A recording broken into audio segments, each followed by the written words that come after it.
Red Tape Reed Walter here. This is part 2 of how I became catastrophically homeless through disability.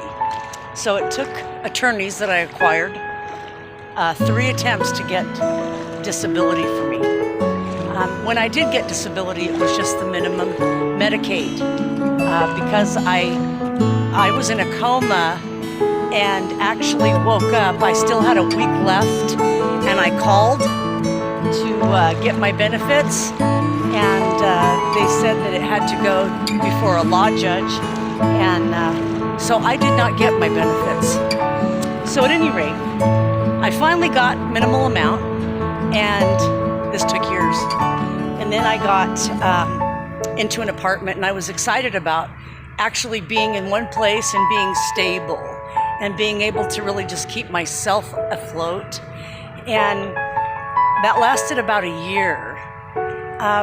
The state of Washington suspended my disability payments.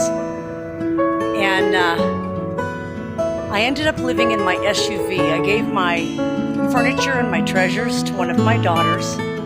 And my son went to finish his senior year with his dad. And I was in my car. And I got a phone call from a half-sister who I've visited over the years, but we were raised in different homes. She was raised a Mormon. We had the same dad, but different moms. And she said, "Cammy, come live with George and I. We're here in Wellsville, Utah, and you can come stay with us.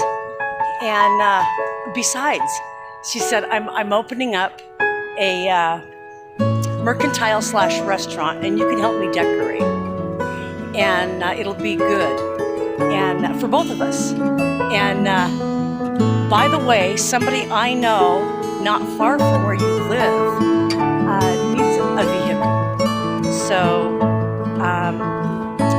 why don't you think about gifting your SUV, because her husband's very ill. She needs to get to work and take him to the doctor, and she can't.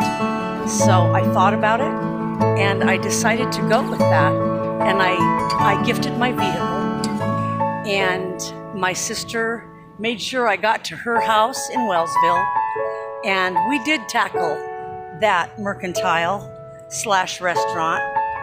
I helped her with a bit of a head start, and I was real happy about that. Anyway, I was even able to decorate her home for Christmas. That was fun. And I guess, as they say, it was fun till it wasn't. It became apparent that George was not only verbally abusing Lisa, that their marriage was on the rocks. And here she had invited me to come stay with her and help her with her new store.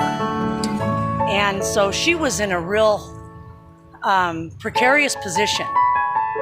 He was not only verbally abusing her, he was physically abusing her. And I became keenly aware of it, whether I wanted to or not.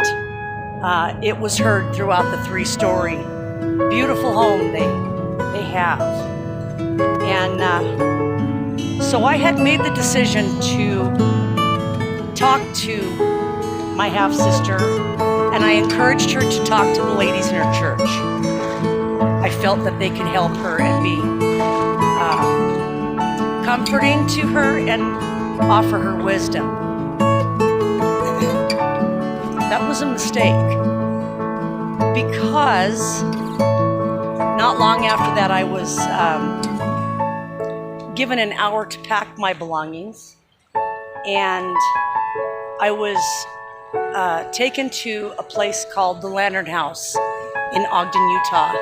I'd never been to Ogden a day in my life, but I had heard in Wellsville, Utah, not far from here, I had heard about the infamy of the Lantern House because an employee had got caught embezzling money, a lot of money, and they ended up going to jail, only for a short time, which was curious to me.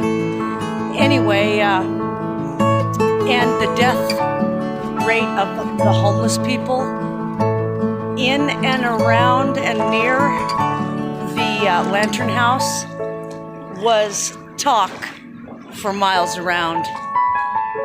They dumped me there.